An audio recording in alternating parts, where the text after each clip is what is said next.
Grief is the price we pay for love. Kalau ada banyak love, ya bakal banyak grief. Lebih ke apa ya? It's not about apa yang lo ngomongin, tapi cara lo ngomongin. Iya, tanpa kita mengenal diri, kita nggak bakal in touch sama our own emotion, dan therefore jadi nggak empatik, jadi judgmental, dan jadi munafik. Kita nggak akan bisa selamanya zen terus ya udah gitu kan. Cuma kalau misalnya kita bisa punya kontrol lebih, kenapa enggak?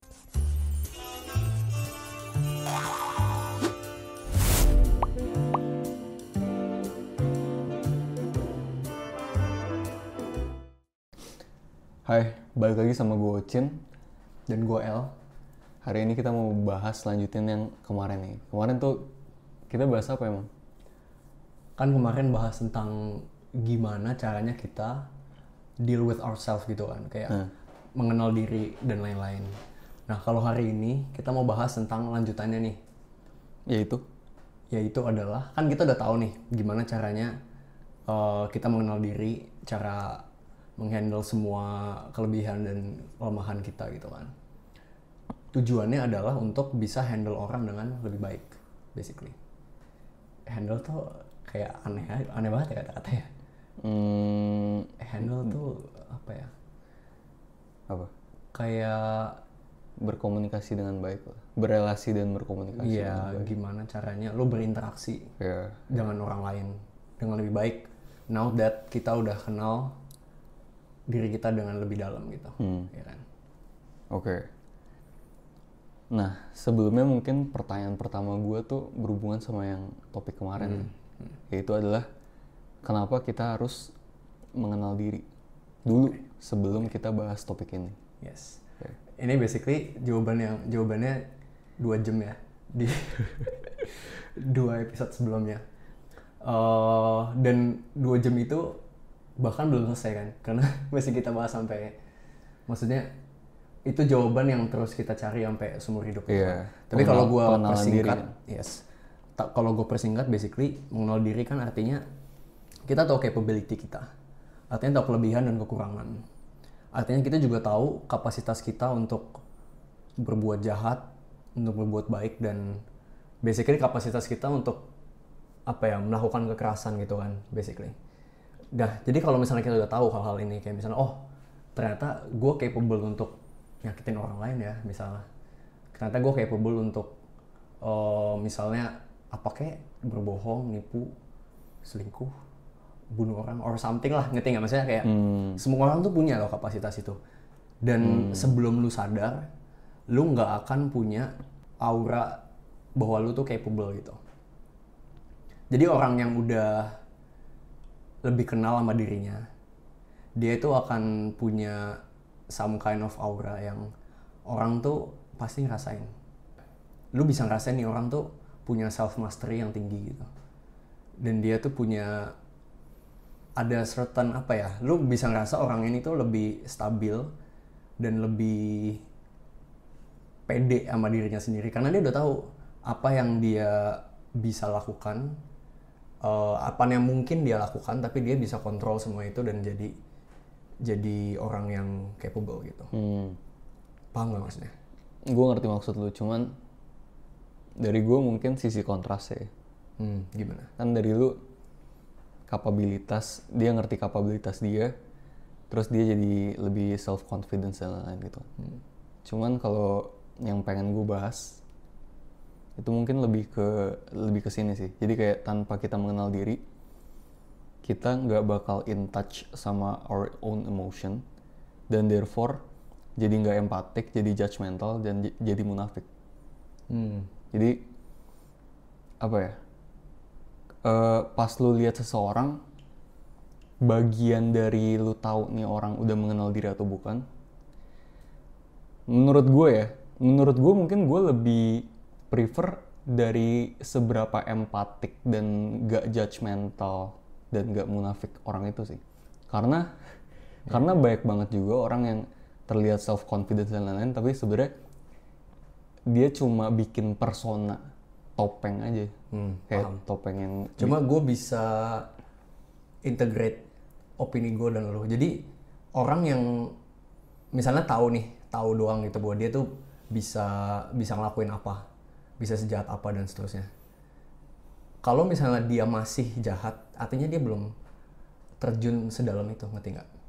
Belum explore sedalam itu. Karena orang yang benar-benar udah explore sedalam itu, dia bakal tahu seberapa kayak aduh jahat banget ya gue gitu, kayak ternyata gue bisa kayak gitu. Ya udah, gue mesti kontrol this side of me sehingga gue nggak boleh keluarin di waktu yang sembarangan, tapi gue integrate. Misalnya instead of lu tahu nih lu bisa jahat gitu, instead of lu kayak setiap waktu kayak lu jahat ke orang gitu, ya lu bisa aja misalnya integrate dengan cara lu jadi lebih asertif gitu.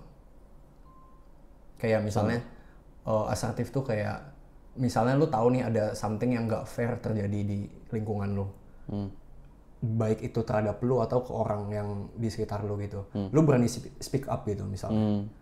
Jadi itu kan aggression, capacity buat lu bisa dominate, buat bisa agresif dan lain, tapi lu integrate bukan dengan cara yang jahat, tapi cara yang membawa efek positif gitu. Dan bukan cuma itu, karena lu tahu juga bahwa lu tuh bisa jahat, jadi lu tahu rasanya dijahatin juga, ngerti nggak sih?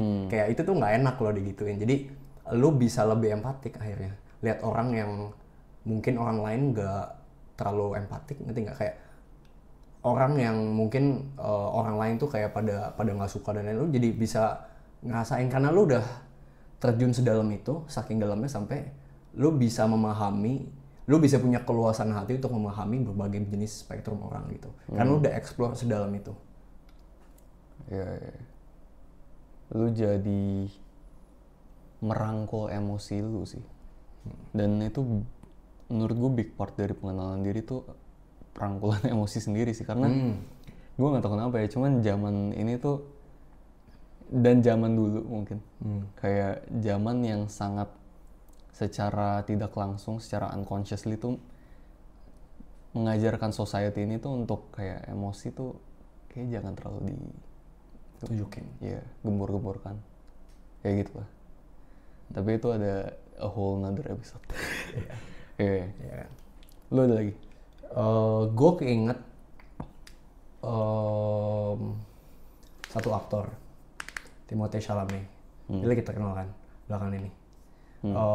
Dia ada buat iklan sama Martin Scorsese. Gue nggak tahu, gue pernah share ke lo atau nggak. Iklannya tuh iklan parfum Dior, ya kan. Terus di situ di iklannya tuh ada scene di mana dia diinterview sama orang gitu kan, kayak di late night show gitulah. Terus di situ dia ditanya sama interviewer yang katanya, kalau lu lagi acting nih, lagi berperan jadi orang lain, apakah lu membunuh bagian dari diri lu yang asli atau gimana? Ngerti nggak maksudnya? Untuk jadi orang itu. Terus dia bilang, oh enggak, gue nggak membunuh diri gue yang Timothée Chalamet yang lu lihat gitu. Gue terjun lebih dalam ke dalam diri gue, di mana gue bisa menemukan bahwa gue pun bisa jadi orang ini. Ada kapasitas untuk jadi orang ini dalam diri gue. Ngerti nggak? Jadi kayak you found yourself. Lu bukan ngehancurin diri lu, tapi lu menemukan diri lu justru dari lu acting dan seterusnya gitu. Dia ngomong kayak gitu cuma kayak 2 line doang, terus gue kayak oh iya ya. Kayak biasa kita mikir oh ya gila ya orang ini, misalnya lihat aktor gitu, misalnya yang mainin Joker atau apalah gitu. Terus nggak, tapi tergantung sih menurut gue, karena sorry gue potong ya. Cuman kayaknya ya, gue sejujurnya nggak terlalu mendalami dunia aktor atau gimana. Cuman setahu gue juga banyak aktor yang emang nggak mengenal diri enough dan jadinya tuh jadi orang lain, bahkan sampai masuk ke psikisnya gitu loh. Tapi kayak berarti Timothée Chalamet enlightened. Iya mungkin. Iya, sampai dia bisa ngerti, itu kan konsep yang dalam banget. Iya makanya. Dia juga Gen Z loh kayak kita. Emang ya? Kayak lahir tahun berapa ya? Bentar gue coba cari. 95 tuh. Oh. Kayak enggak ya? Enggak. Cuman yang enggak tua-tua. Iya. Gitu. Masih muda. Iya, maksudnya gue ngeliat kayak beberapa aktor tuh ada yang kayak gitu kan, maksudnya kekonsum sama perannya sampai dia nggak tahu siapa diri dia di luar peran itu. Kayak setelah main film misalnya dia kayak gila ya gitu. Dan itu berlangsung sampai bertahun-tahun gitu. Sampai bahkan ada yang berhenti acting. Karena saking ngaruhnya gitu. kayak gitu. Gimana, ada pertanyaan lain? Gue mungkin pengen bahas juga, tadi kan dari segi lu jadi in touch sama emosi lu, therefore lu jadi empatik, jadi nggak judgmental, terus jadi nggak munafik gitu ya. Munafik. Ya, terus juga poin kedua mungkin lu jadi sadar, gara-gara lu mengenal diri lu sendiri, lu jadi sadar bahwa semua manusia basically ada makhluk kasih. Ya kan? Therefore kayak secret key dari setiap manusia tuh kasih kan. Therefore lu juga jadi sadar semua itu, dan lu sadar bahwa semua orang tuh butuh kasih, dan therefore hopefully kayak ada satu enlightenment atau pencerahan di mana lu sadar bahwa mungkin kita harus lebih melihat setiap kaum jiwa manusia itu dengan kasih, lebih dengan kasih dibandingkan dengan apapun gitu ya kan. Logika aja, yang penting logika, yang penting emosional, dan emosional kan ujung-ujungnya kasih gitu kan. Jadi gue punya satu istilah, Byakugan of Love gitu kan. Padahal lu nggak nonton Naruto juga. Nonton aja. Nonton Yang kecil. Ya gue nggak nonton Shippuden. terus Ntar gue diserbu. Terus terus kayak kenapa gue namain istilah ini Byakugan of Love? Gara-gara Byakugan ini kan basically lu kayak bisa melihat ke dalam jiwa manusia. Lu bisa ngelihat kayak cakranya dia. Kayak cakra tuh gue analogiin tuh seperti mood dia mungkin lagi kayak gimana. Apakah emang lagi drain cakranya? Makanya kayak lu tahu, oh nih orang emang secara body language dan auranya tuh emang lagi nggak di sini nih. Jadi kayak lu bisa tahu. Terus selain itu juga kenapa gue namain ini Byakugan, karena Byakugan itu bisa nembus genjutsu kan, ya kan? Jadi nembus genjutsu tuh gue ibaratin seperti kayak defense mechanism manusia gitu. Jadi kayak orang-orang, misalnya orang pakai genjutsu bla bla bla gitu kan, tapi kayak lu bisa ngelihat lebih dalam dari itu. Jadi kayak lu tahu ini orang marah-marah nih misalnya sama gue, cuman gue bisa ngelihat lebih dalam dari itu, dan gue tahu sebenarnya ini defense mechanism dia. Dan therefore kayak ini mungkin kalau misalnya udah zen banget gitu ya. Zen banget, dia jadi bisa membedakan apa yang menjadi defense mechanism, dan dia bisa tahu kayak desire terdalam dari setiap manusia itu adalah kasih. Maka dari itu dia bisa melihat dan dia bisa bertindak segala sesuatu tuh dari perspektif dan POV yang berbeda, dan bisa menyentuh ke dalam jiwa terdalam itu. Ya ini mungkin abstrak banget ya, cuman itu analoginya. Kenapa gue namain Byakugan of Love, dan kenapa gue pakai love basically gara-gara tadi kan, semua manusia butuh kasih gitu sih. Kayak lensa gitu kan, buat lu ngelihat dunia ini. Okay. Next question. Nah, kita kan hidup di dunia sama orang lain nih. Kira-kira gimana caranya lu menyikapi yang pertama, kalau misalnya orang lain buat kesalahan sama lu? Oke, berat banget ya pertanyaannya. Sebenarnya luas banget sih kesalahan itu. Luas banget. Cuma gue pengen jawab ini dari perspektif yang mungkin kedengarannya kayak berlawanan. Maksudnya nggak masuk akal.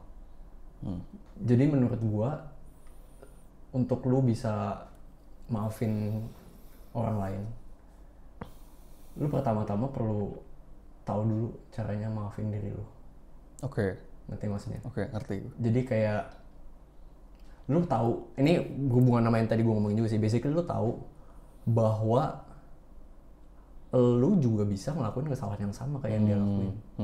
Ngerti nggak? Yeah. Kayak kalau lu ditempatkan di posisi dia, belum tentu lu bakal ngelakuin hal yang berbeda. Iya.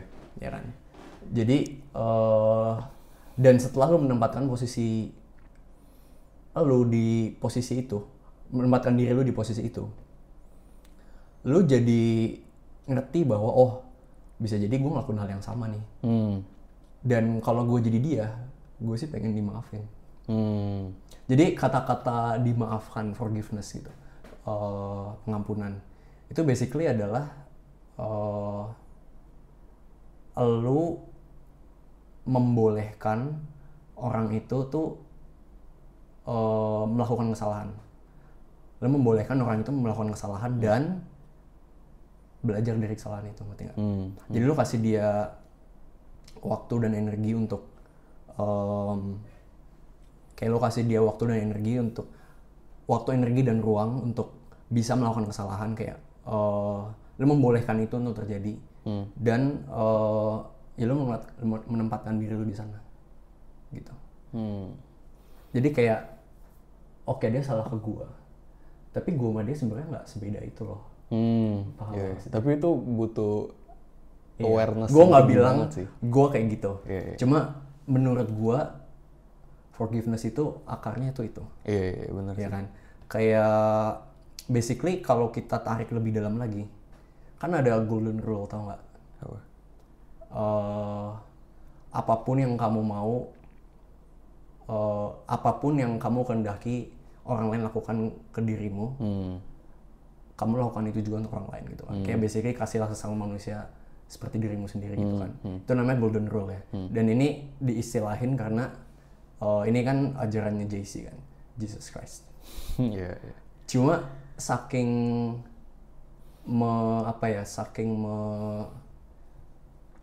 saking berpunya peran besar dalam moral dan sistemnya peradaban barat gitu. Jadi sampai dikasih nama istilahnya golden rule gitu. Golden rule. Oh, itu beneran istilahnya golden rule? Golden rule namanya, iya. Karena jadi cornerstone banyak ini ajaran-ajaran moral dan pokoknya bule-bule lah gitu. Lo kalau lihat bule, dia punya sistem thinking yang dasarnya tuh basically itu. Oke. Ya, dasar morality, terus kayak dasarnya pengadilan di sana, menurut gue juga kurang lebih kayak gitu. Kayak dasar dari banyak hal lah, sistem dan morality dan pengadilan dan segalanya gitu. Terus ada satu filsuf yang basically mau improve on golden rule ini ya. Oke. Iya, kayak maksudnya dalam bukan improve ya, apa namanya? Mungkin di rekontekstualisasi. Ya kayak Sesuai konteks sesuai zaman. Ya yaitu konteks zaman yang mau berpikir logis dan seterusnya. Kayak kenapa harus kayak gini, kenapa harus kayak gitu dan seterusnya. Immanuel Kant. Jadi dia ada istilah namanya categorical imperative. Itu ribet banget. Dan dia bilang kayak gini. Pokoknya ini gue quote dari Kant langsung ya. Yang ditranslate of course. Katanya, act only according to that maxim whereby you can at the same time will that it should become a universal law. Ribet banget. Tapi balik lagi intinya golden rule. Jadi mau lu putar-putar gimana pun, intinya ya lu mau diperlakuin gimana, lu juga harus perlakuin itu orang lain. Yeah. Dan apa ya, bukan harus sih, lebih ke lu melakukan kayak gitu karena lu sama orang itu tuh nggak ada bedanya, ngerti nggak? Basically. Itu siapa Jadi yang kalau lu mau apa maksudnya? nggak ada beda sama orang itu tuh siapa yang ngomong? Gua. Oh, karena gue setuju. Iya kan. Jadi kayak lu juga bisa loh kayak gitu. Kalau dihadapkan dengan posisi dia. Dan kalau misalnya lu jadi dia, apakah lu mau jadi orang yang dimaafin atau enggak gitu. Jadi basically menurut gua intinya gitu. Cuma gua secara personal lumayan struggle dalam dua hal ini. Dua hal apa? Mengampuni orang lain dan mengampuni diri gua. Jadi gua tahu struggle-nya dan apa ya, gue tau yang benernya. Cuma gue tahu banget kalau emang nggak segampang itu, karena gue pun sampai sekarang masih masih bergulat dengan hal itu.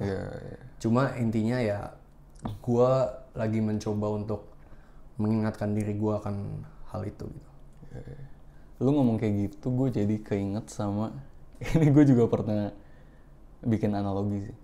Jadi kayak apa ya, waktu itu kalau nggak salah gue bikin analogi kayak kita semua tuh nggak better dari Hitler. Maksudnya adalah apa? Maksudnya adalah kita bahas secara neuroscience dan psikologi gitu ya. Dimana kayak pribadi seseorang, jiwa tanda kutip itu kan, terbentuk dari nurture sama nature gitu kan. Kalau misalnya kita dilahirkan dengan nature yang kecenderungannya tuh kayak Hitler, dan kita tumbuh dari kecil di abuse juga kayak Hitler, dapat nurture yang sama, apa yang membuat kita bisa bertindak beda dan nggak kayak Hitler? Ngerti gak sih? Jadi kayak menurut gue segala sesuatu itu tuh anugerah sih. Jadi kayak apa ya?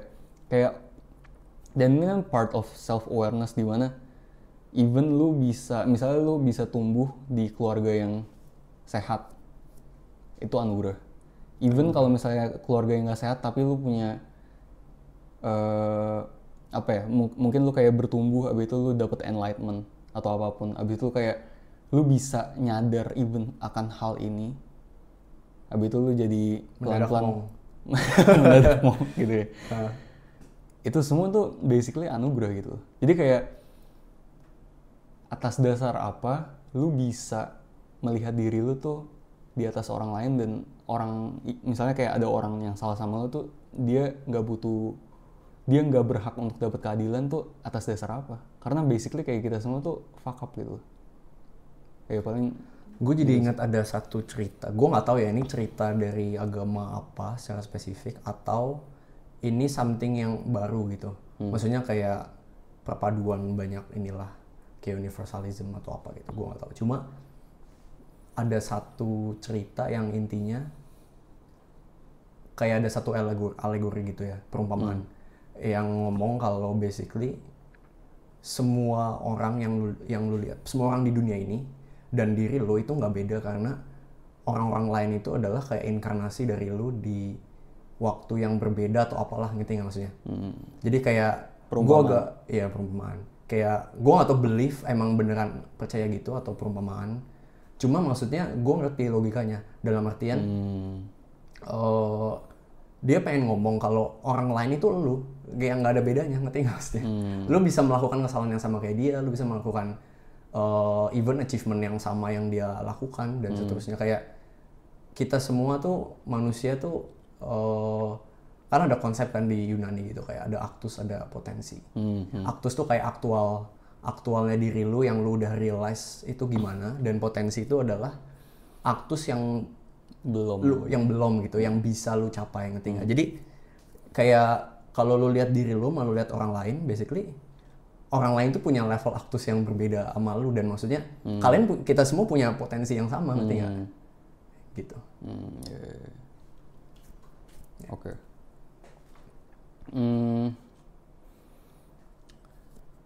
Terus juga mungkin another point mungkin kayak, therefore gara-gara kita mungkin udah lebih aware bahwa kita semua tuh basically sama dan sama-sama butuh kasih gitu. Cara kita menyampaikan poin kita tuh penting banget sih menurut gue. Jadi kayak misalnya ada orang salah, kita pengen kasih tahu yang bener nih. Misalnya kayak bisa dia sengaja, bisa dia even nggak tahu nih dia salah gitu kan. Terus kita pengen kasih tahu, kita pengen rangkul gitu ya. Cara penyampaian itu tuh jauh lebih penting daripada apa yang kita sampaikan. Jadi kayak kalau misalnya dalam komunikasi, adalah studi gitu kan. Studi yang bilang katanya verbal itu sebenarnya efeknya cuma 7%. Dimana kayak non-verbal itu 93%. Yang terdiri dari body language itu 55%. Dan intonasi itu 38%. Makanya kayak ini gue jadi nyamber, kayak cewek makhluk yang sangat non-verbal kan. Makanya kayak cewek bisa ngomong apapun, cuman lu harus ngerti non-verbalnya tuh sebenarnya dia ngomong apa, dia maksudnya tuh apa gitu kan. Cuman itu kayak lebih ke whole nother topic. lebih ke apa ya, it's not about apa yang lu ngomongin tapi cara lu ngomong. Iya. Bahkan kayak orang bisa ngomong gue benci sama lu, cuman kayak cara ngomongnya tuh lu sebenarnya sayang sama gue, ngerti gak sih? Dan bisa vice versa gitu loh. Jadi kayak non-verbal itu sangat jauh lebih powerful. Dan sebenarnya ini gue kutip dikit dari Robert Greene gitu ya. Dia pernah bilang katanya sebenarnya kita manusia tuh adalah makhluk yang sangat nonverbal. Karena dari zaman dulu, waktu itu Robert Greene bilang kayak dari zaman dulu sebenarnya manusia tuh sempat hidup tanda kutip tanpa bahasa gitu kan. Jadi kayak most of the time kita tuh berkomunikasi lewat nonverbal, dan kita tuh sangat baik, sangat jago dalam picking those nonverbals. Gitu. Jadi kayak harusnya ini adalah suatu hal yang kita cultivate, karena komunikasi itu big partnya nonverbal gitu. Gitu. Apalagi kalau misalnya lu mastering nonverbal, lu tanda kutip bisa lebih mengerti cewek. Ya, ujungnya itu ya. Enggak sih. Itu maksudnya efek samping kan. Iya. Ya. Nonverbal maksudnya kayak, menurut gue kalau misal orang yang mastering nonverbal, super power sih menurut gue. Kayak dia bahkan bisa emotional intelligence kan ngerti nonverbal. Itu kan part of emotional intelligence kan. Gitu lah. Cuman kita bahas di next episode ya. Oke, terus kayak, nah ini mungkin gue pengen bahas dari segi yang lain gitu ya. Itu kan dari segi empatik dan lain-lain. Cuman menurut gue yang penting juga adalah kita juga somehow bisa ngelihat orang itu, dan kita tuh bisa ngebedain defense mechanism bla bla blanya dia, sehingga kita tuh bisa tahu bahkan kalau misalnya orang lain tuh lagi antara projecting ke kita, antara dia lagi displacement.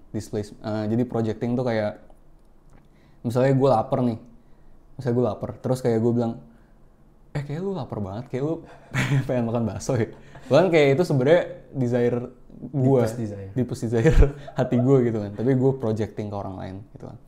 Kalau misalnya displacement itu, misalnya gue abis dimarahin bokap gue gitu ya. Terus gue marah, tapi gue nggak bisa marah balik ke bokap gue misalnya. Terus kayak gara-gara gue marah banget sama bokap gue. Terus gue jadi marah-marah ke lu, atau gue marah-marah ke temen gue, dan gue nggak nyadar gitu. Itu sebenarnya gue lagi mengekspresikan emosi yang terpendam yang nggak bisa gue ekspresikan ke bokap gue gitu kan. Displacement. Terus juga ada lah banyak defense mechanism orang gitu kan. Bisa juga shadow, ya kan? Yang udah kita bahas di episode lalu. Part dari diri kita yang selalu kita tolak gitu ya. Dan di saat lu ngerti hal itu, kayak lu bisa gak take it personally gitu. Jadi misalnya kayak orang marah-marah ke lu atau apapun gitu ya. Gue karena personally, gue gak tahu sih. Gue lumayan berasa, gue bisa berasa kalau misalnya orang tuh lagi ke-trigger banget sama gue. Mungkin gara-gara persona tengil gue kan emang lumayan nyata gitu. Jadi kayak kadang-kadang tuh gue dapet respon-respon yang kayak unik juga menurut gue.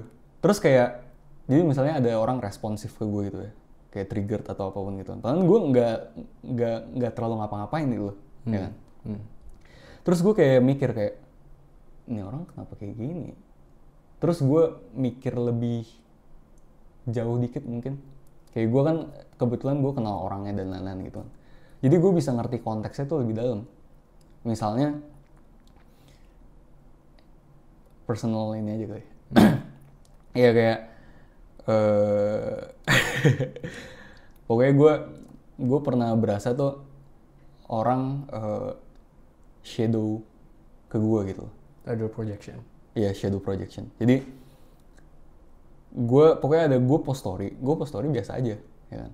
Story apa? Oh, story-nya jadi konteksnya adalah gue lagi Muay Thai samsak. Jadi kayak gue lagi nonjok samsak gue gitu kan. Oke. Iya kan? Terus? Abis itu tiba-tiba ada yang komen. Nah ini gue nggak usah buka gimana lah. Pokoknya kayak ada yang reply lah ya. Ada yang reply. Apa ya? Ini gue ngomong gak ya? Ini bukan buat nyerang. Nggak usah ngomong spesifik. Kayak reply terus kayak gimana gitu. Maksudnya kayak mungkin dia kesel sama lu atau gimana. Tapi nggak usah ngomong. Iya, dia kayak gue agak lupa sih spesifiknya. Cuman dia bilang, apa banget lu Cin, kayak Satria Mahathir ya. Kalau nggak salah dia ngomong kayak gitu deh. Pokoknya intinya gue nggak akan bahas lebih dalam karena ini mungkin personal dan gue nggak terlalu pengen bahas tentang orangnya gitu kan. Cuman intinya pas gue berpikir lebih jauh dikit, kayak ini legit shadow banget deh. Karena gue kenal kebetulan dan gue tahu banyak lah tentang orang ini kan. Dan itu literally shadow gitu kan. Jadi kayak ini bukan diskredit bukan apa, cuman di titik gue tahu konteksnya lebih dalam. Jadi kayak ini bahkan bukan tentang diri gue. Seringkali it's about themselves gitu. Jadi kayak jangan terlalu baper-baper amat deh. Dan bukan artinya lu jadi nggak self-aware ya kalau misalnya. Makanya ini kan basically untuk mencapai titik ini dan pemahaman ini justru butuh self-awareness yang tinggi banget kan. Di titik dimana lu bisa membedakan apakah ini defense mechanism atau ada orang di displacement. Gue juga nyadar nih kalau misalnya orang displacement. Cuman note dari gue yang penting juga adalah psikologi dan segala pemahaman gini itu basically pedang bermata dua sih. Di satu sisi dengan lu ngerti semua ini, lu bisa menjadi pribadi yang sangat empatik gitu ya. Lu bisa ngerti lebih dalam. Abis itu kayak therefore lu nggak take it personally, therefore lu bisa ngerangkul orangnya. Tapi at the same time lu juga bisa jadi menggunakan ini sebagai senjata yang nusuk mereka. Kayak psikopat, sosiopat gitu. Seringkali mereka nggak buta psikologi kan sih? Justru kayak banyak juga udah insting. Hah? Udah by insting. Udah by By insting. insting ngerti. Iya kan? Yeah. Tapi mereka menggunakan tanda kutip pedang ini tuh dengan salah gitu loh. Dengan keliru gitu kan. Dan seringkali akarnya balik-balik lagi itu adalah lack of self-awareness. Jadi balik lagi makanya nonton episode 2. Terus kan dua partnya. Iya benar. Ya paling gitu sih. Terus next konteks ya. Tadi kan kesalahan orang. Terus kalau misalnya heated argument kayak situasi yang lagi panas nih. Entah lu lagi selek sama orang atau gimana. Tapi ini orang dekat atau enggak? Ini konteksnya in general. In general. In general. Ntar kita bakal masuk ke yang orang yang kita care banget. Oke.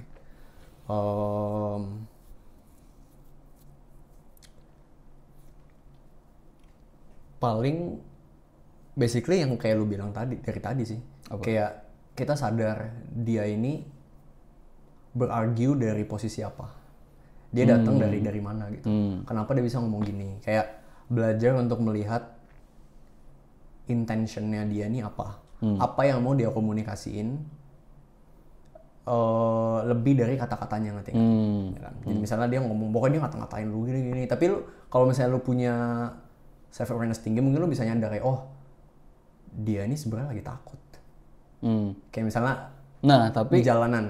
takut bisa lu pakai untuk menyerang dia atau ngerangkul dia. Iya. Pokoknya pertama lu sadar dulu. Iya. Kalau dia tuh datang dari posisi apa. Jadi misalnya lo di jalan nih, lo naik mobil kan. Lo ditabrak orang gitu, aduh gitu kan. Terus dia keluar. Lo misalnya, aduh ditabrak gitu kan. Terus keluar.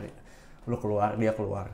Terus tiba-tiba baru aja buka pintu, lo langsung denger dia teriak-teriak, lo ngomong panjang lebar. Terus bahkan lo belum ngomong apapun gitu. Dia udah panjang lebar bla bla bla bla. Terus kalau misalnya lo kebawa emosi mungkin, dan maksudnya mungkin gue juga sih, gue nggak bilang gue nggak kayak gini juga ya. Maksudnya bisa aja kebawa emosi terus kayak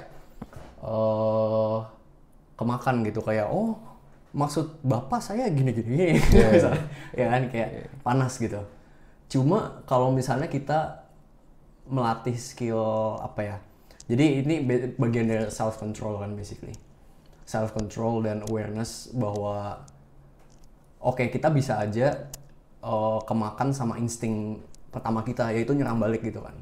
Cuma kalau misalnya kita belajar untuk lihat situasinya dari posisi yang dari perspektif yang lebih luas, kita jadi bisa lihat kayak oh iya ya, ini dari cara bapaknya ngomong, dari mungkin mobil yang dia pakai, dari misalnya kita lihat orangnya gitu. Kayak lu tuh mungkin nyadar kayak jangan-jangan dia ini sebenarnya lagi takut. Takut dalam artian misalnya kayak lu lihat ekonomi dia mungkin kurang kayak bukan orang yang berduit lah atau gimana gitu. Terus dia jadi kayak saking takutnya lu ngelihat dia marah-marah ngomel-ngomel biar lu tuh kayak seolah-olah tuh submit gitu, ngerti nggak sih? Udah lu nurutin gue aja, gue nggak salah lah pokoknya gitu. Kayak mencoba untuk kayak gitu. Jadi instead of adu mulut dan makalan waktu berjam-jam segala macam, lu bisa langsung skip ke tujuannya. Oh, oke, actionnya emang kata-katanya ngata-ngatain gue. Cuma intentionnya adalah biar dia nggak usah bayar, biar gue yang bayar full gitu, ngerti nggak sih? Lu udah tahu nih tujuannya dia ngomong itu, regardless of kata-katanya gitu misalnya ya. Kayak lu filter, lu jadi pasang kayak filter di kuping lu gitu. Kayak apa, lu filter semua kata-kata jeleknya dan lu langsung tahu tujuannya tuh itu. Jadi lu kayak oke, bisa langsung ngomong kayak misalnya, oke Pak, kayaknya kita berdua sama-sama salah deh gini. Malah kita nggak usah perpanjang masalah, kita shake hand aja, terus ya udah, maksudnya kesalahan sama-sama ditanggung gitu, tanggung sendiri kan, maksudnya sama-sama salah gitu misalnya, kayak biar fair aja gini. Atau cara yang lebih baik lagi mungkin kita nggak completely dismiss semua kata-kata dia, tapi kita kayak mencoba untuk apa ya, walaupun kita tahu nih mungkin dia datang dari tempat yang dia tuh takut or something, cuma kita nggak langsung ngomong, oh bapak takut ya atau apa gitu. Cuma kayak jadi bapak kalau nggak ini ngomong atau apa gitu, nggak ngomong kayak gitu. Cuma maksudnya lu udah tahu itu, cuma lu tuh belajar untuk kayak oke, dia datang dari tempat yang takut, berarti gue nggak boleh buat dia makin takut, karena takut tuh defensif kan. Makin dia takut, makin dia bakal defensif, makin lu nggak akan bisa nyampe ke dia, ya kan? Jadinya caranya adalah lu harus buat dia nggak takut dulu, biar buat dia merasa tenang, merasa didengar mungkin, biar dia siap menerima untuk kalian sama-sama shake hand dan udah gitu, ngerti nggak maksudnya? Jadi gitu sih basically kalau dari gua. Make sense ya? Make sense.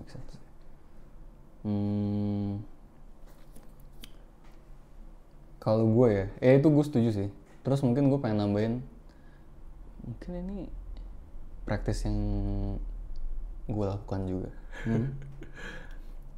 Iya, pokoknya kalau misalnya lagi in the middle of apa ya, keriuhan, heated argument dan lain-lain, gue suka untuk, walaupun ini sulit ya, cuman kayak gue membiasakan diri gue untuk kayak pause dulu, terus deep breath. Ya mungkin kayak terus pasang earphone, meditasi deh. Enggak, tapi kayak lu pause dulu, bisa deep breath, bisa enggak. Mungkin cukup aneh kalau misalnya, tapi enggak juga sih. Sebenarnya kayak lu bisa, misalnya lagi adu-adu kayak gitu ya. Terus kayak lu emang, bentar ya, terus lu tenangin pikiran lu dulu, lu bikin emosi lu lebih stabil dulu, dan therefore gara-gara emosi lu lebih stabil, lu take a step back, lu bisa ngelihat segala sesuatu lebih jelas dan lebih berwisdom mungkin. Ya kan? Yeah. Dan therefore gara-gara lu bisa berpikir lebih jelas, lu juga bisa yang tadi, yang basically dari tadi lu ngomongin. Jadi kayak menurut gue bakal susah banget untuk mempraktekkan yang lu ngomongin kalau misalnya kitanya sendiri kebawa emosi gitu. Karena posisi action default kita kan kayak gitu, kayak ke bawah gitu kan. Iya. Therefore kayak lu harus tanda kutip kayak break the reflex natural manusia untuk kayak oke, gue pause dulu, gue take a step back, gue breathe in. Habis itu therefore gue bisa ngelihat situasi dan kondisi itu lebih zen mungkin. Ya semacam kayak gitu. Gue pernah nanya sama terapis gue, ya kan. Terus gue nanya nih, kayak dikasih tips-tips gitu kan, tips-tips kayak cara handle hal-hal kayak ginian. Terus kayak oh iya, salah satunya yang dia suggest itu meditasi. Ya, jadi literally itu. Jadi kayak lu belajar untuk let the emotion pass away tanpa lu bereaksi. Let the, misalnya kata-katanya gitu, lu dikata-katain bla bla. Biar itu literally masuk kuping kanan keluar kuping kiri gitu. Jadi kayak let it pass away dan let emosi marah dan seterusnya tuh lewat di sekujur tubuh lu terus kayak ya udah gitu dan lu nggak bereaksi. Itu dilatih yang ngomong. Jadi maksudnya bukan kayak seminggu jadi gitu, nggak, kayak lu latih terus menerus sampai itu jadi skill biar lu nggak terlalu cepet bereaksi sama apa yang orang lain lakukan atau ngomong ke lu. Basically kayak emosi lu sendiri kan. Lu jadi nggak reaktif sama emosi lu sendiri. Dan karena gue orangnya pesimis banget, jadi gue setelah dibilang kayak gitu, gue tanya gitu kan, terus kalau misalnya gue tanya, oke, apa gunanya semua tool itu, semua alat-alat bantu yang gue pakai kalau misalnya in the end pas lagi di posisi itu ya gue marah-marah juga gitu, tinggal kayak gunanya apa? Jadi karena nggak berguna, therefore nggak usah dilatih dong gitu. Gue bilang gitu, karena saking sinisnya. Terus dijawab basically katanya, oke, emang dia nggak deny bahwa hal-hal itu kayak gitu emang bisa terjadi. Dalam artian kita nggak akan bisa selamanya zen terus kayak ya udah gitu kan. Ada juga kesempatan-kesempatan dan mungkin lebih banyak kita tuh kemakan emosi dan bereaksi kan sama kejadian yang nimpa kita gitu kan. Cuma kalau misalnya kita bisa punya kontrol lebih, kenapa enggak? Kalau misalnya kita punya sesuatu yang bisa bikin kita tuh nggak harus selalu bereaksi loh, ngerti nggak sih? Kayak kita dengan melatih skill-skill self control dan lain-lain, kontrol emosi dan seterusnya, kenapa enggak? Kayak misalnya salah satu cara paling gampang ya, mungkin lu pernah ngalamin juga harusnya, kayak lu sama orang yang tersayang gitu, misalnya nyokap lu atau mungkin lu punya pacar gitu, terus kayak misalnya lu berantem. Gampang banget buat lu langsung nuangin semua yang lu mau omongin di detik lu marah, ngerti nggak? Kayak gue marah nih, tik gitu, pokoknya gini gitu. Ya kan, langsung set gitu, langsung marah blablabla. Tapi bisa juga lu pause kayak yang lu bilang, terus kayak oke, sekarang gue lagi pikirannya nggak terlalu jernih buat ngomong nih, gue pengen banget ngomong, bener-bener pengen banget, cuma kayaknya nggak wise, kayak nggak menyelesaikan masalah. Jadi kayaknya better gue tidur dulu, besokannya jadi ini. Dan maksudnya ini legit ini. Maksudnya kayak yang apa, lu biarin the night berlalu dulu, malamnya berlalu. Iya, basically ya. Jadi kayak dan itu udah ada sainsnya. Gue. Jadi kalau lu tidur adalah salah satu cara emotional regulation yang terbaik. Jadi kayak makanya lu bisa kan kayak stres banget, pusing, udahlah tidur aja gitu kan. Kayak banyak tugas atau kerjaan atau apa, terus kayak udah tidur aja, terus kayak besokannya kayak lu nih ada tugas apa aja nih hari ini atau apalah gitu kan basically. Jadi kayak itu salah satu cara paling gampang, paling cepet untuk lu meredakan emosi lu adalah lu pause dan lu tidur basically. Kalau misalnya ini ya, kalau misalnya udah menjelang malam gitu ya, kalau misalnya kejadiannya pagi mungkin agak susah nahan besokannya. Basically gitu. Tapi gue setuju sih, karena kebetulan gue juga punya pengalaman pribadi sih. Tidur dulu. Terus kayak gue pernah, soalnya gue mungkin gabungin 2 poin yang paling terakhir ya, yaitu kayak pause dulu terus tidur dulu. Ya kan? Pause dulu, meditasi dan lain-lain, gue setuju banget sih, karena ya gue basically kayak cukup menerapkan meditasi. Dan gue nggak tahu ya, maksudnya kayaknya sebelum gue beneran full meditasi yang kayak para biksu gitu ya, gue lumayan menerapkan tanda kutip secara nggak langsung tuh prinsip yang tadi, yang kayak pause dulu dan lain-lain. Dan sering banget gue lakuin itu pas lagi nyetir. Jadi pas lagi nyetir tuh ya lalu lintas Indo gitu kan. Maksudnya kayak Jakarta maksudnya. Jakarta kayak apa ya? Gue tuh suka bingung sih. Maksudnya kayak gue suka bingung, kayak misalnya ada motor gitu ya. Motor ya mungkin gue agak sinis ya, cuman ya udah. Ya misalnya kayak misalnya motor dia bisa apa ya, gue motor yang gue temuin ya 98% mungkin kayak nggak pernah ngeliat spion, nggak pernah pakai sen. Terus misalnya gue kalau misalnya bawa mobil tuh gue ngesennya tuh dari jauh-jauh, ya kan? Misalnya kayak udah dari Jauh-jauh hari lah ya. nope, kayak 20 meter mungkin gue mau belok kiri gue udah sen duluan gitu. Udah dari jauh-jauh. Cuman gue bingung banget ya. Gue bingung banget kayak kenapa motor tuh tetep pengen nyempil. Ngerti sih? Iya. Kayak gue udah kasih tau lu. Terus kayak gue sering banget tuh gue harus klakson. Dan ya ini ya gue nggak tahu lah, maksudnya kayak mungkin bahkan gue nggak bisa solve problemnya gitu ya sampai kapanpun gitu. Cuman itu menurut gue nggak sebegitu triggering emotion ya. Cuman ada lah yang lebih triggering, misalnya kayak tiba-tiba orang yang nggak jelas lah, terus kayak hampir nabrak lah atau apapun gitu ya.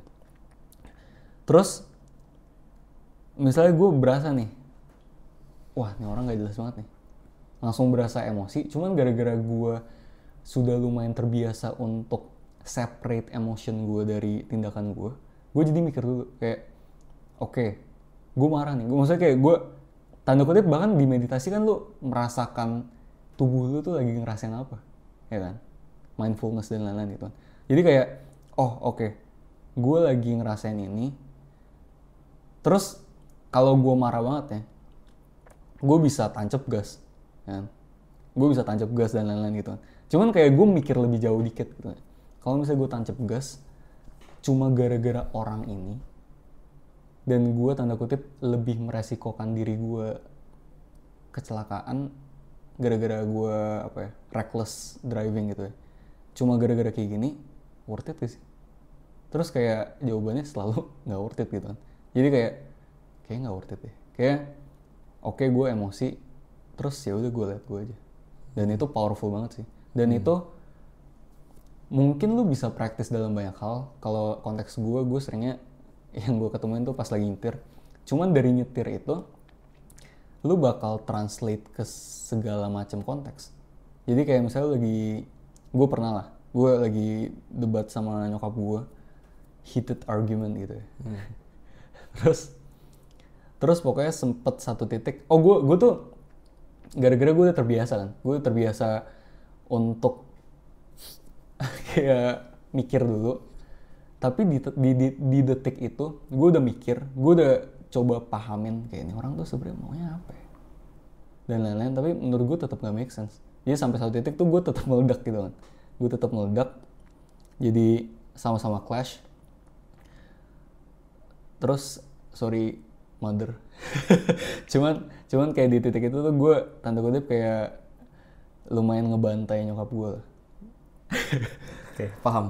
Jadi kayak ya pokoknya konteksnya tuh nyokap gue ada nyembur dikit tentang psikologi dan lain-lain itu kan.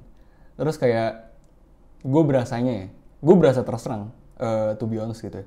Gue berasa terserang dan gue berasa di detik itu, ini bukan untuk diskredit atau apapun ya, cuman yang gue berasa adalah kayaknya ilmu psikologinya tuh digunakan untuk menyerang orang ketimbang untuk merangkul gitu kan. Jadi kayak wah, lu pokoknya kan lumayan ada statement ya gue udah lebih ngerti nih sekarang psikologi bla bla gitu kan. Terus kayak sampai saat titik gue meledak kayak, lu kira lu udah sengerti itu? Maksudnya gue gak ngomong kayak gitu ya. Ngerti. Tapi kayak terus gue langsung buka semua bab gue. Gue buka semua buku gue kayak, lu kayak gini. Pokoknya kayak yang gue ngomongin semuanya bener. Dan secara teori psikologi dan lain-lain mungkin itu bener gitu. Cuman itu basically gak ada kasihnya at all gitu. Dan itu adalah sia-sia. Dan bahkan bukan sia-sia lagi ya. Yang tadi gue bilang, makanya psikologi bisa dipakai untuk merangkul, bisa juga dipakai untuk nusuk orang gitu kan. Di titik itu gue mau menggunakan ilmu psikologi gue untuk nusuk orang, dan which is itu bahkan lebih set daripada orang yang mungkin nggak ngerti psikologi gitu, ya kan. Abis itu gue tidur. Dengan tenang ya. Gue tidur, gue deep sleep dan lain-lain gitu kan. Terus gue bangun, terus mungkin udah lebih enlightened dan lain-lain gitu ya, udah lebih relax, tenang. Terus gue ketemu nyokap gue lagi siapin sarapan. Oh, Enggak. Tapi gue berasa, maksudnya kayak gue manggil kan, gue manggil ma gitu dong kan. Terus kayak nyokap gue tuh bahkan apa ya, nyautinnya tuh nggak happy lah, kayak atau apa, pokoknya gue berasa nih orang tuh nggak oke gitu kan. Terus gue bisa, maksudnya kalau misalnya gue stupid gitu dan gue nggak self aware dan gue nggak emotionally intelligence, gue bisa nerusin, oh gue udah pencerahan nih, kemarin lu bahkan masih salah di sini. Lalu gue lanjutin lagi. Tapi kan itu fuck up banget. Tapi kayak di titik itu gue ngelihat bener salah tuh nggak sepenting itu sih. Manusia, semua manusia tuh pasti salah. Dan mungkin terkadang kita bisa bener, cuman kalau kita bener dan kita menyalahkan orang lain dan menusuk dia tanpa kasih gitu, apa gunanya? Ngerti gak sih? yeah, you win the battle but lost the war. Iya. Kayak lu menang debatnya tapi lu kehilangan jiwanya. Jadi di titik itu gue kayak, ya pokoknya gue bilang sorry lah. Gue kayak, sorry ya kemarin bla. Terus nyokap gue langsung ngeliat mukanya tuh kayak langsung seneng banget, kayak cewek apa ya, kayak cewek yang ngambek terus kayak jadi Ngerti. jadi kayak, nah masuk ke poin terakhir gue, yaitu adalah lu harus tahu di titik lu bisa apa ya, di titik lu bisa act emotionally intelligence dan bersikap sebagai orang yang dewasa, yang bahkan menomorsatukan kasih ketimbang benar atau salah. Di titik itu tuh lu adalah orang yang super duper ganteng gitu. Jadi kayak kalau gue ya basically ya, kalau gue super duper ganteng. maksud gue adalah lu bisa menggunakan mindset narsis ini mindset narsis kan. Lu bisa pakai mindset narsis ini untuk positive reinforcement diri lu sendiri, ngerti gak sih? Jadi kayak gila, gue bangga banget sama diri gue gara-gara gue bisa bertindak dengan dewasa dan gue bertindak dengan yang seharusnya gue lakuin, do the right thing gitu kan. Dan therefore gara-gara apa ya, mungkin bahkan lu nggak terlalu butuh validasi dari siapapun gitu loh, gara-gara simply lu ngerti ini lu ganteng banget. Ya itu juga. lu simply ngerti kayak yang gue lakuin adalah hal yang benar dan sesuai sama ya standarnya yang di atas gak sih? Maksudnya kayak gue tahu yang di atas mau gue ngelakuin hal ini, jadi gue nggak butuh validasi dari siapapun. Dan gue tahu karena gue udah melakukan hal ini dan gue berhasil do the right thing, itu act yang ganteng banget aja gitu. Ya kan? Iya, paham. Nah, terus next. Itu kan tadi kan pertama kesalahan, kedua heated argument. Ketiga, kalau misalnya orang berbuat baik. Tanggapan kita gimana? Jadi akhirnya positif gitu. Positif vibes. Jadi kalau menurut gua, kita kan pasti mau dong hal yang baik itu terus terjadi terus sama kita, ya kan, sebanyak mungkin. Dan yang negatif itu sedikit mungkin. Jadi kayak yang lu udah sebut tadi sih, basically positive reinforcement kan. Jadi kayak caranya adalah basically, nggak jelasin dulu positive reinforcement itu apa? Jadi tadi gue lupa jelasin. Ya, positive reinforcement adalah di mana lu memvalidate orang itu, memvalidasi, dan sampai orang itu tuh ngerasa kayak, oh ternyata yang gue lakuin nih hal yang baik, dan gue di reward karena hal yang baik ini, therefore gue harus lakuin terus, gitu kan, basically. Dan seringkali itu subconscious, unconscious. Jadi kayak lu nggak nyadar lu lagi di positive reinforcement, padahal apa ya, dan orangnya juga bisa nggak nyadar, tapi gara-gara Kalian dia perlu seneng di nih. reward, jadi Iya. bakal ngelakuin terus gitu. Iya. Iya. Jadi kalau cara dari gue sih basically encourage dan apa ya, kayak muji sih, muji yang dia lakuin. Kayak misalnya, dan mujinya harus spesifik. Iya, Itu penting banget. Kayak misalnya lu lihat ada anak kecil nih, mungkin adik lu, mungkin adiknya temen lu atau apalah gitu, ya kan.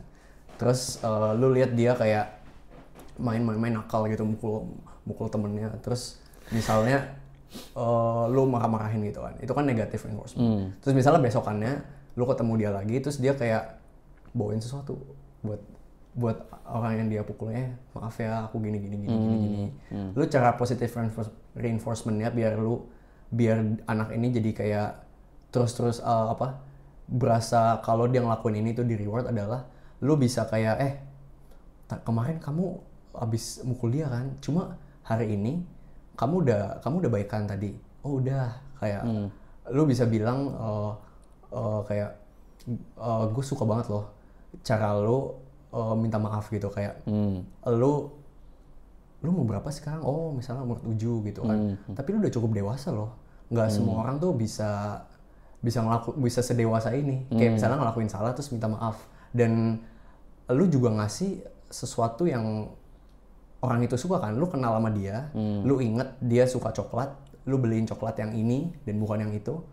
Terus lu kasih sama dia, terus kayak lu bener-bener sorry ya, terus kayak kalian bisa main lagi dan selesai, kayak spesifik gitu, lebih spesifik. Kalau misalnya dicontohin ke orang gede ya basically misalnya ya kayak lu punya pacar gitu, terus misalnya ngasih something buat lu, ya lu spesifik ke dia, kayak misalnya gue suka banget loh cara lu perhatiin apa yang gue suka, kayak gue ngerasa dimengerti banget nih, gue berasa dikenal banget sama lu karena lu tahu preferensi gue, tahu gue sukanya apa, dan lu beliin spesifik itu, gitu. Jadi spesifik.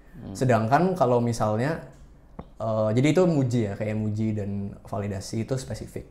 Tapi kalau misalnya lu kritik orang, kalau bisa tuh non spesifik. Kayak misalnya gini, non spesifik dalam artian dikritik sendiri tuh udah nggak enak. Ngerti kan? Jadi kalau misalnya lu spesifik, apalagi hal-hal yang misalnya lu nggak suka sama orang nih, terus lu kayak pengen ngomong ke orang itu, ya lu jangan terlalu spesifik, kayak lu kritik, misalnya lu kritik fisik kayak gitu, kayak ini gue kayak hidung lu gitu, kayak spesifik, atau kayak mata lu agak jauh ya gitu. Kayak ya, jadi kritik tuh kalau bisa tuh jangan sespesifik itu, walaupun ada masa-masanya juga lo spesifik ya.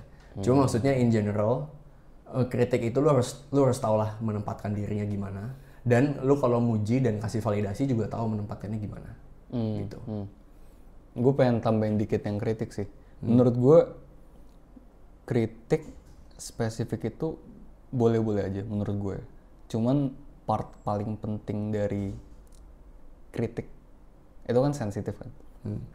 Part paling penting dan yang sering gue lakuin adalah gue menempatkan diri gue di posisi dia. Jadi kayak misalnya nih, ya kita ambil contoh aja ya. Misalnya temen gue nih lupaan banget nih, ya kan, lupaan banget dan lain-lain gitu kan. Terus kebetulan gue juga lupaan, ya kan. Gue baru mau ngomong nih temen lu atau lu.